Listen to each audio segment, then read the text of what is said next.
Hi everyone, it's Andrew Roberts here, author of the book What the Hell Are You Chasing? Welcome to my weekly blog. Now we're talking about a really interesting topic today, and it's about gaining self-confidence. And I'm going to give you 5 tools that you can apply directly into your life to help you improve your current level of self-confidence. So there's 5 steps that we can work on to boost our self-confidence. Number 1, we need to make a decision. We need to make a commitment that we're going to improve it. A lot of people think that self-confidence, self-esteem can't be worked on, but it definitely can. You know, if you go to the gym for a few weeks, you're going to notice the impact on your muscles, on your fitness. It's going to get better. Problem is, if you stop going to the gym for a period of time, you're going to go back to how you were. The same is true with self-confidence and self-esteem. We need to make a decision that we need to work on our confidence and self-esteem. So that's the first step. And I'm going to give you some tools on the 5th step on how you can put that into practice. The second step is integrity. We need to watch our integrity. And I was very fortunate to learn about 8 years ago that integrity is power. Now there's 2 types of integrity. We have integrity to others. And look, integrity is, the definition is doing what we say we're going to do. So we have integrity to others. So if we make a commitment to turn up and meet someone at a certain time, we be there on time, we meet them. We make a promise to someone, we fulfill it, we keep it. We also have a much more stronger form of integrity, and that's integrity to ourselves. And that's doing what we say we're going to do when we're going to do it. So if you make the decision that you're going to get up in the morning and exercise, then you do it. Because if you don't do it, you actually damage your self-esteem, your self-confidence, and as a result it reflects on what's happening in your life. So really watch your integrity. A couple of tools here. Say no more than you say yes. Don't let people bully you. Learn to remove or reduce commitments and keep your commitments. Be on time. It's so important that you're on time. It's so important that you show up. You see, it's trust. Trust is the key thing. When other people trust us, it boosts our integrity, it boosts our confidence. But more importantly, when we learn to trust ourselves, when we learn to keep a commitment to ourselves, that boosts our self-esteem, our self-confidence. Therefore, another step, be careful what goals you set. Reduce your expectations. I see these people putting crazy goals into their lives. You're actually smarter reducing your goals. Be very careful making promises to yourself that you'll get out of bed in the morning. Maybe change it to, I'll get out of bed and exercise if I feel like it. I know this sounds crazy, but I believe lower your expectations, lower your promises to yourself. The second step that we can work on to boost our self-esteem is giving ourselves self-love. Now, I know that's I'm a blokey bloke, right? So the thought of giving yourself self-love, that the immediate thing that comes into many people's minds is arrogance, is this ego thing. But the reality is self-love's not about that at all. Self-love's one of the fastest ways for you to gain more confidence and boost your self-esteem. So I've written out a series of ways that I'll just read out from the book here that you can actually apply to boost your level of self-love and the likability of yourself. So these are just little things, but understand that obviously great food and exercise goes beyond doubt. When we look after ourselves, we feel better. Giving ourselves permission to have an occasional massage, okay? Wearing nice clothes, using nice things, boosts our self-esteem, makes us feel good. Patience, slowing down, giving ourselves permission to go into nature and giving ourselves permission that we're allowed to not answer the telephone when it rings. Okay? Putting ourselves first. You know that people find it harder to receive than they do to give.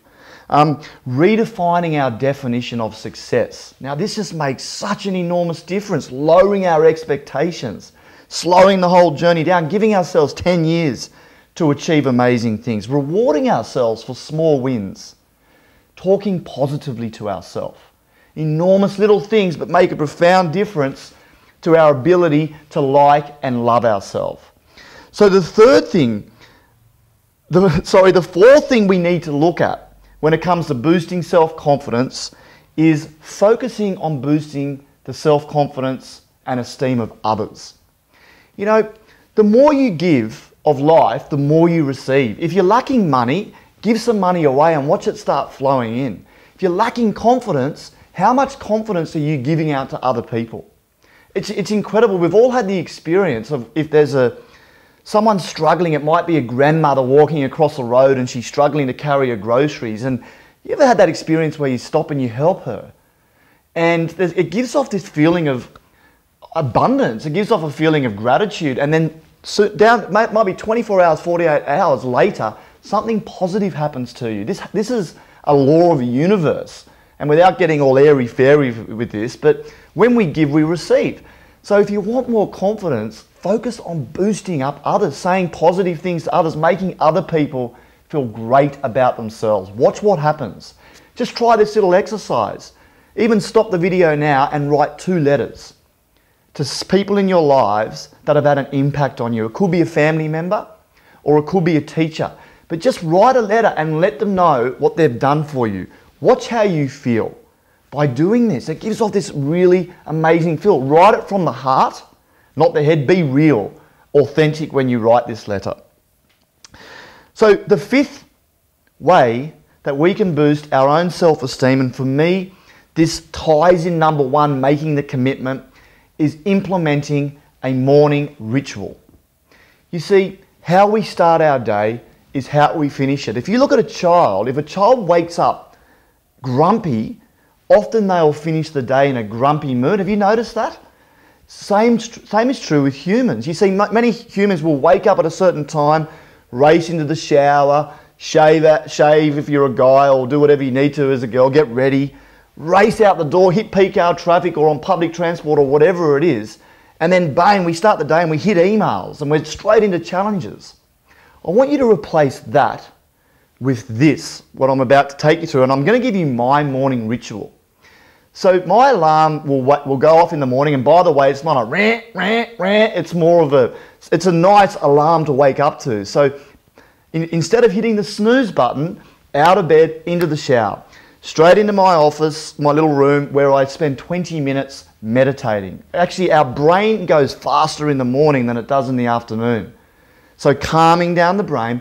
Then I'll go and make myself a nice healthy juice in the kitchen. I'll come back into my office, into my room, and I'll go through this routine. So step number 1 is I read about what's called a desire statement. I'm going to talk about this in another blog, where I read about my life, how I want it to be in the future, with lots of positive things happening.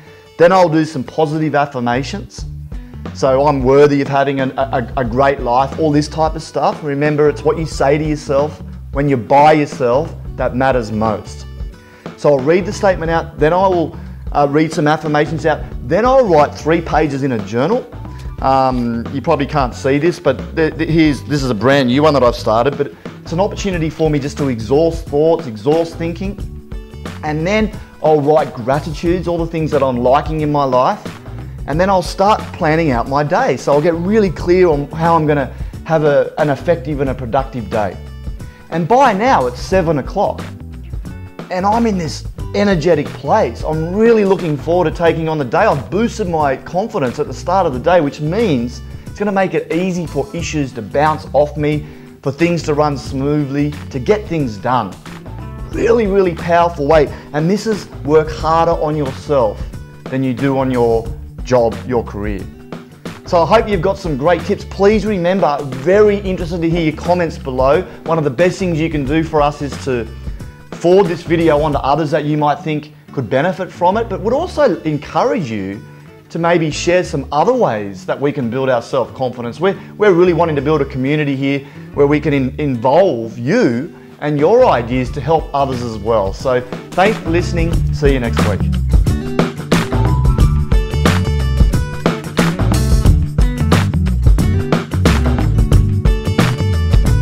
So there's 5 steps.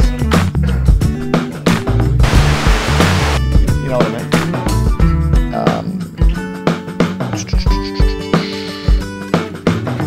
mean? Put life in perspective.